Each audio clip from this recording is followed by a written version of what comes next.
नमस्कार, आप देख रहे हैं न्यूज़ इंडिया। मैं हूं आपके साथ शिल्पा। तो उत्तर प्रदेश में बाढ़ की स्थिति में लगातार सुधार। जी हां, यूपी में 14 जिलों के 569 गांव बाढ़ प्रभावित।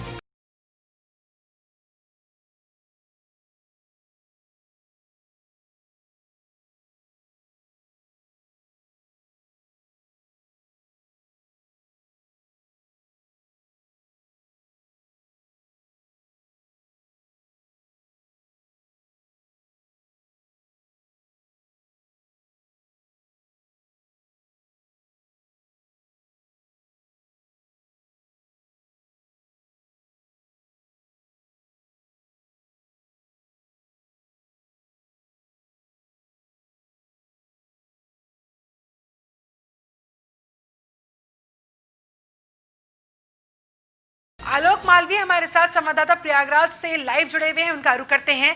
आलोक, वहां बाढ़ की फिलहाल किस तरह की ताजा स्थिति आपके सामने? जी शिल्पा, देखिए हम इसमें बख्शी बांध के पास खड़े हुए हैं। आप देख सकते हैं पूरी मेरे पीछे की सड़कें हैं वो पूरी अंदर चली गई है, पानी में समा गई है और लोगों को खासी दिक्कतों का सामना करना पड़ रहा है अंदर जाने के लिए। जिस तरह से लोग हैं वो लोग देखिए पानी के अंदर से और नाव पर बैठ के अपने अपने घरों की ओर जा रहे हैं। आप देख सकते हैं जल का स्तर बहुत ज्यादा बढ़ गया है और जल का स्तर बढ़ जाने की वजह से लोगों को खासी दिक्कतों का सामना करना पड़ रहा है। प्रयागराज में जो फ्लड एरिया है उसमें एनडीआरएफ लगाई गई है। एनडीआरएफ लगाने के साथ ही वो लोगों को सुरक्षित स्थानों पर पहुंचने की अपील कर रही है। शिल्पा, अगर हम बात करें डेंजर एरिया की, तो डेंजर एरिया 84.73 है, लेकिन इस समय जो पानी है वो 81.4 पॉइंट पर पहुंच चुका है, जो कि खतरे के निशान से थोड़ा ही नीचे बचा हुआ है। तो पिछली बार जब बाढ़ आई थी तो यहाँ पर स्टीमर चल रही थी और डिप्टी सीएम केशव प्रसाद मौर्य इसी सड़क पर स्टीमर के द्वारा आए थे और उन्होंने लोगों की मदद की थी और फ्लड एरिया का उन्होंने निरीक्षण किया था। तो जो पुरानी स्थिति पिछले साल की थी वो पुराना फिर से आ रही है और लोग फिलहाल बाढ़ के चपेट में आ रहे हैं धीरे धीरे, और निचले इलाकों में फिलहाल पानी भर भी चुका है। जी शिल्पा, बिल्कुल, वाकई में स्थिति यहाँ पर काफी गंभीर नजर आ रही है। ऐसे में लोगों तक मदद पहुंचाने के लिए क्या कुछ किया जा रहा है? किस तरह के इंतजाम वहां पर देखे जा रहे हैं? जी देखिए, डीएम भानुचंद गोस्वामी ने इलाकों का निरीक्षण किया है और फ्लड की जो चौकियां हैं, चौकी इंचार्जों से फोन पे बात की है। हालांकि अभी भी पानी छोड़ा गया है, जो कि 1 या 2 दिन में प्रयागराज में पहुंचने की संभावना है। जब ये पानी यहाँ पर पहुंचेगा तो यहाँ पर फ्लड एरिया जो है वो काफी ऊपर तक पानी आ जाएगा और खतरे के निशान पे नदी पार कर सकती है। तो इसकी तैयारी प्रयागराज में फिलहाल चल रही है और प्रयागराज के जो प्रशासनिक अमला है वो बाढ़ से बचाव कार्य में फिलहाल लगा हुआ है। ठीक है, कोशिश वहां पर लगातार जारी है लोगों तक राहत पहुंचाने को लेकर। आप हमारे साथ बने रहे आलोक। इस वक्त हमारे साथ कादिर अंसारी भी जुड़े हुए हैं, गोंडा से लाइव हमारे साथ मौजूद है। कादिर, वहां गोंडा में क्या हालात? बाढ़ ने इस बार तबाही मचाई, उसके बाद में सरबगंज क्षेत्र के केवटाही गांव में चारों तरफ जिस तरीके से जब पानी का स्तर धीरे धीरे, जल का स्तर जो धीरे धीरे कम हो रहा है तो कटान तेज हो रही है। ऐसे में रामायण पाठ किया जा रहा है, क्योंकि इन लोगों को, यहाँ के लोगों से उम्मीद टूट चुकी है, शासन प्रशासन से उम्मीदें टूट चुकी है। लोग गांव से निकलकर प्राथमिक विद्यालय में शरण लेते हैं, उसके बाद में जब कटान तेज होती है तो वहां से भी लोग जो है पलायन करते हैं। लेकिन इन लोगों की अगर बात करें, और इस समय हम मौजूद हैं बालपुर क्षेत्र में और यहाँ की तस्वीर आप मेरे पीछे देख सकते हैं।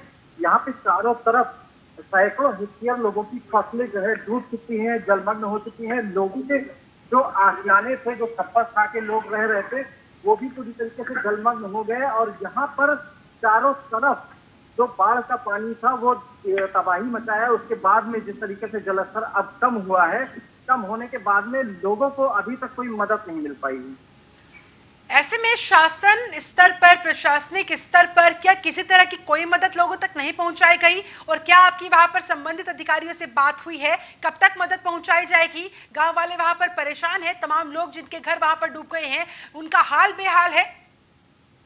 अगर शासन की बात की जाए तो शासन ने तो दावे बहुत किए। कुछ लोगों को कागजों पर राहत सामग्री भी बांटी गई और अगर खबर दिखाई जाती है उसके बाद इन लोगों को थोड़ी बहुत तो राहत दी जाती है। लेकिन यहाँ पे शुरू से जिस तरीके से बाढ़ से जो है हाहाकार मचा, लोग पलायन करने को मजबूर हुए। उसके बाद में प्रशासन इस तरीके से कोई मदद नहीं कर रहा था, तो थोड़ी बहुत मदद प्रशासन ने पहुंचाई। लेकिन मुख्यमंत्री योगी आदित्यनाथ जहां लोगों को राहत सामग्री पहुंचाने के लाख निर्देश देते हों, लेकिन गोंडा प्रशासन लगातार लोगों को जो है राहत सामग्री, बहुत थोड़ी बहुत सामग्री की जब खबर दिखाई जाती है तो कुछ सामग्री पहुंचाई जाती है, लेकिन अभी भी जिस तरीके से जलस्तर घटता चला जा रहा है और कटान तेज हो रही है, तो लोग जो परेशान हैं, जो लोगों की सैकड़ों हेक्टेयर जो है फसलें डूब चुकी हैं और लोग मजबूर हैं किसी तरीके से मजदूरी करके अपना जीवन यापन कर रहे हैं। लोग परेशान हैं, लोग मजबूर हैं और मदद की आस में बैठे हुए हैं, ये उम्मीद लगाए बैठे हुए हैं। चलिए ठीक है, आप हमारे साथ बने रहे। कादिर, हमारे साथ बलरामपुर से हमारे संवाददाता सौरभ भी जुड़ गए हैं, उनका रुख करते हैं। वहां पर बलरामपुर में भी कुछ ऐसे ही हालात है या फिर वहां पर प्रशासनिक स्तर से लोगों तक मदद पहुंचाई गई है? सौरभ जी, बलरामपुर जिले में राप्ती नदी का जलस्तर कम हो गया है, लेकिन राप्ती नदी के कटान की स्थिति जलस्तर कम होने के बाद कटान तो जरूरी है। अब इस समय कटान से बचाव के प्रयास युद्ध स्तर पर होने चाहिए, जिससे जब जलस्तर बढ़े तो कटान पर पूरी तरह से काबू किया जा सके। मगर यहाँ आप देख रहे हैं कि राप्ती का जलस्तर कम होने पर शासन प्रशासन भी अपना प्रयास कम कर देता है। जब बचाव करना होता है तो प्रशासन सुस्ती दिखाता है, और जब बहाव तेज होता है और कटान ज्यादा होता है तब दिखावा करने के लिए भागम दौड़ चालू किया जाता है। अधिकारी और नेता ने गांव बचाने के पूरे प्रयास का दावा तो जरूर कर दिया है, लेकिन सामने कटान को देखते हुए अंदाजा लगाया जा सकता है। हम आपको पीछे एक पुल है उसकी तस्वीर दिखाना चाहेंगे और बताना चाहेंगे कि यही वो पुल है जो इससे पहले परसौना गांव सामने बसता था और ये गांव सामने था, लेकिन अब राप्ती नदी का कटान के बाद ये गांव यहाँ पर आ गया है। और ये पुल देख लीजिए, पुल भी राप्ती नदी ने अपने आगोश में ले लिया है। पुल पूरी तरीके से खत्म हो चुका है और जो वहां पे लोग रहते थे वो लोग अब यहाँ आकर रहने लगे हैं और अपना यहाँ पर जीवन यापन कर रहे हैं। आपको ये भी दिखाना चाहेंगे कि न्यूज़ ऑन इंडिया हमेशा ग्राउंड रिपोर्टिंग किया है परसौना गांव की, जिससे ये गांव तो बचाया जा सका है और यहाँ पे मंदिर है, अस्पताल है, जिसको भी बचाया गया है। लेकिन आप पीछे देख सकती हैं कि अभी भी प्रशासन पूरी तरह से ढिलाई किया हुआ है और यहाँ पर जो लेबर हैं वो लेबर कभी कभार यहाँ पर आते हैं। सौरभ, ऐसे में यही खड़ा होता है कि प्रशासनिक अधिकारी आखिरकार अब किस बात का इंतजार कर रहे हैं? जिस तरह से आप बता रहे हैं कि जब बहाव होता है तब तो जाहिर सी बात है वो भी कुछ नहीं कर सकते, लेकिन जब बहाव कम होता है तब तो कम से कम कुछ इंतजाम वहां पर किए जा सकते हैं, तब तो कम से कम किसी न किसी तरह की कोई राहत लोगों तक पहुंचाई जा सकती है। जी बिल्कुल, लेकिन जैसे ही राप्ती नदी का जलस्तर कम होता है वैसे और जैसे ही गांव वाले कम परेशान होते हैं, वैसे ही अधिकारी भी नींदों में खो जाते हैं। वो इन गांव पर ध्यान नहीं देते हैं। ये हमेशा 5 सालों से ये गांव कट रहा है, कई सालों से ये गांव कट रहा है, लेकिन अधिकारी जागने का नाम नहीं ले रहे हैं। हर बार ये गांव सामने होता था, वहां से कटकर यहाँ आया है और अगर अभी भी नहीं जागेंगे तो ये गांव फिर कट जाएगा। यहाँ पर मंदिर है, स्कूल है, हॉस्पिटल है, सब कटान में है। इस साल 50 से 55 मीटर की कटान हुई है इस गांव में। हाँ, ऐसे में क्या बावजूद इसके फिर भी संबंधित अधिकारी जागने के लिए अपनी नींद से तैयार नहीं है? उन्हें क्या इस बात का अंदाजा नहीं है कि बाढ़ के इस पानी में सैकड़ों जिंदगियां यूं ही बहती हुई चली जाती है, लोगों की फसलें बर्बाद हो जाती हैं, उनके सामने खाने पीने तक की उनकी जिंदगी की मुसीबत खड़ी हो जाती है, लाले पड़ जाते हैं खाने पीने तक के। बावजूद इसके आखिरकार फिर इन संबंधित अधिकारियों पर किसी तरह का कोई एक्शन फिर क्यों नहीं हो पाता है? और अगर एक्शन नहीं होगा, क्या एक्शन के इंतजार में ये लोग बैठेंगे? इन्हें जिस काम के लिए वहां पर बैठाया गया है उस काम को भी अगर ये नहीं करेंगे तो फिर आखिरकार मोटी तनख्वाह ये क्यों पाते हैं? जी बिल्कुल, देखिए जो यहाँ के किसान हैं और जो यहाँ पर रह रहे हैं, पहले भी इनका खेत कटा है, इनको मुआवजा नहीं मिला है, उसके बाद भी इस बार भी इनका खेत कटा है, इनको जीवन यापन में बड़ी समस्याएं हैं, लेकिन सरकार द्वारा कोई भी राहत सामग्री इनको नहीं दी जा रही है। ये लोग रातों को सो नहीं पाते हैं क्योंकि राप्ती नदी अभी भी रातों में कटान कर रही है। रातों में ये लोग देखते हैं कि हो सकता है कब राप्ती कटान करके इनके घर तक पहुंच जाए। बिल्कुल, जाहिर सी बात है। सौरभ, चलिए ठीक है, आप हमारे साथ बने रहे। प्रयागराज से हमारे साथ आलोक मालवीय भी लगातार जुड़े हुए हैं। आलोक, क्या इसी तरह की दहशत, इसी तरह का डर वहां भी लोगों के अंदर मौजूद है और लोग इतने बेबस नजर आते हैं कि वो जानते हुए, सब कुछ समझते हुए फिर भी नहीं कुछ कर पा रहे? जी देखिए, जिस तरह से शिल्पा फ्लड एरिया में जो लोग रहते हैं उनको इस बारे में पता रहता है कि हमारे घर पर बाढ़ आएगी और हमारे नीचे का पोर्शन पूरा डूब जाएगा। तो जैसे ही पानी की रफ्तार बढ़ती है और जो प्रशासन है उनको बताता है कि पानी बढ़ने वाला है, तो उसको लेकर वो अपनी ऊपरी वाले मंजिल पर चले जाते हैं, नीचे की मंजिलों को खाली कर देते हैं। तो ये जो मेरे पीछे का पूरा इलाका है, ये पूरा इलाका फ्लड एरिया में ही है और फ्लड एरिया में ही लोग जो रहते हैं वो अपने घर के ऊपर फर्स्ट फ्लोर पे चले जाते हैं, नीचे का जो पूरा मकान है वो खाली कर देते हैं।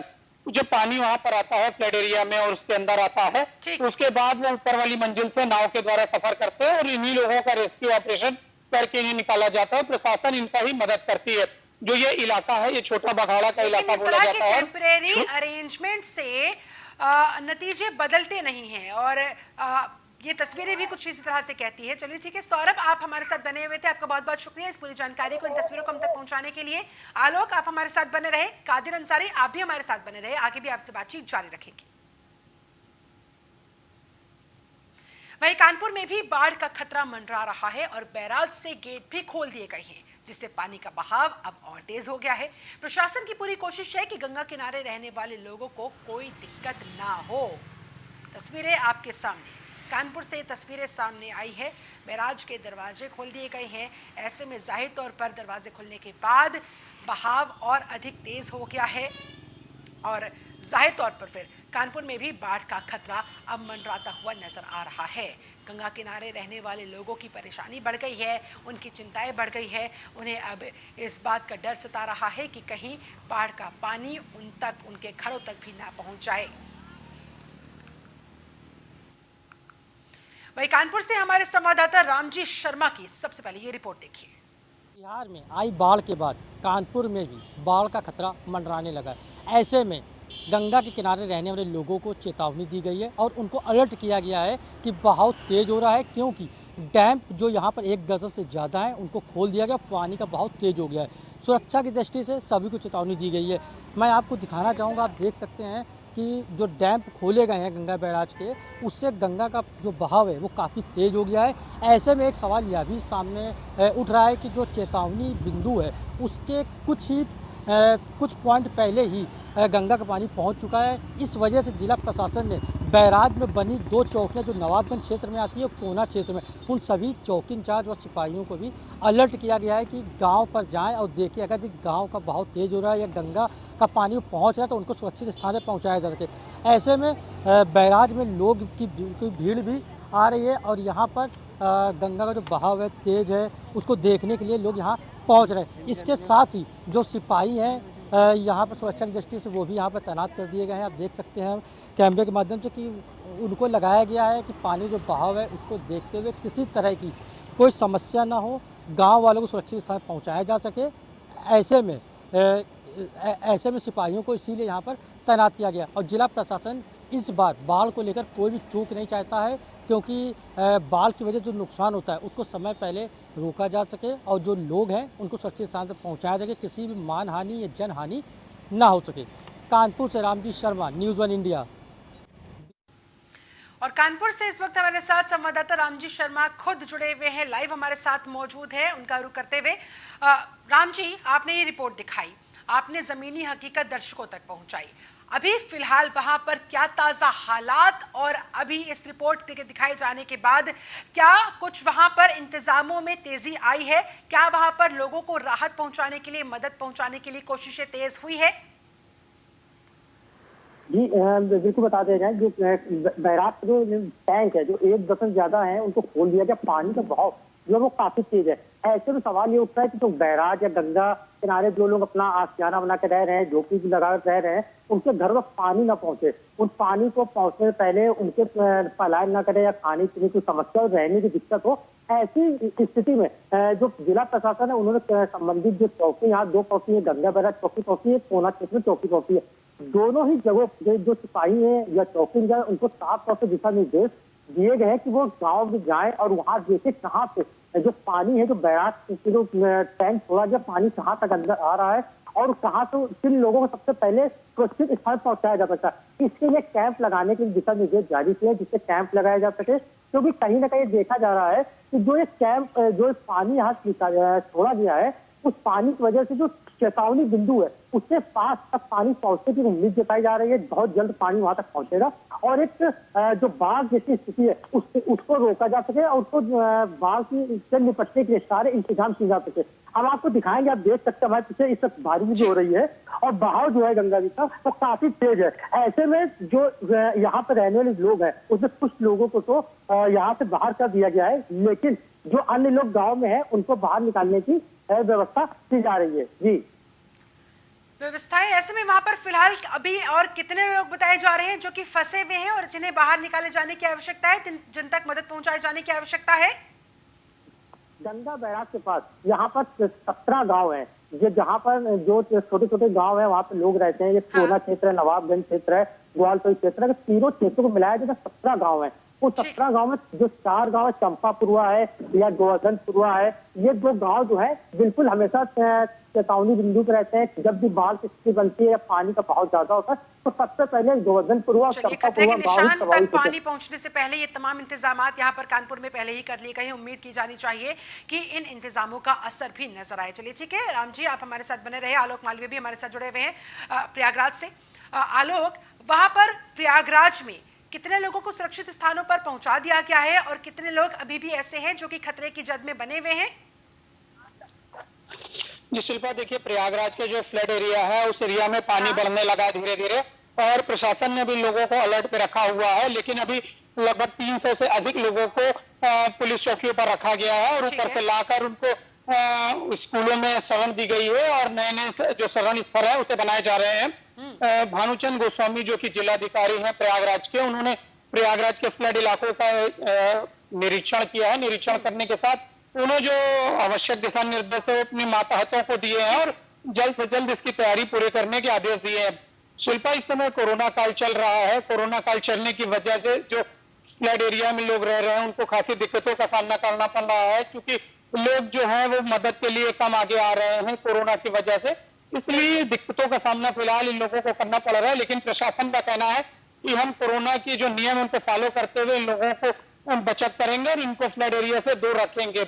इस वर्ष जो शिल्पा, गंगा का स्तर जिस तरह से बढ़ता जा रहा है, जिस तरह से बाढ़ का खतरा बढ़ता जा रहा है, ऐसे में लोगों को अब बस उम्मीदें हैं तो प्रशासन से ही है। ऐसे में प्रशासनिक अधिकारियों को चाहिए कि वो समय रहते ठीक वक्त पर लोगों तक तमाम इंतजाम पहुंचाएं, उन्हें सुरक्षित स्थानों पर पहुंचाएं, उन तक हर तरह की संभव मदद पहुंचाने की कोशिश करें। चलिए, आप दोनों का ही बहुत बहुत शुक्रिया हमारे साथ जुड़ने के लिए, ये तस्वीरें हम तक पहुंचाने के लिए, ताज़ा हालात हम तक पहुंचाने के लिए। इसी के साथ फिलहाल यह वक्त एक बहुत छोटे से ब्रेक का। जल्द होंगे हाजिर कुछ और खबरों के साथ।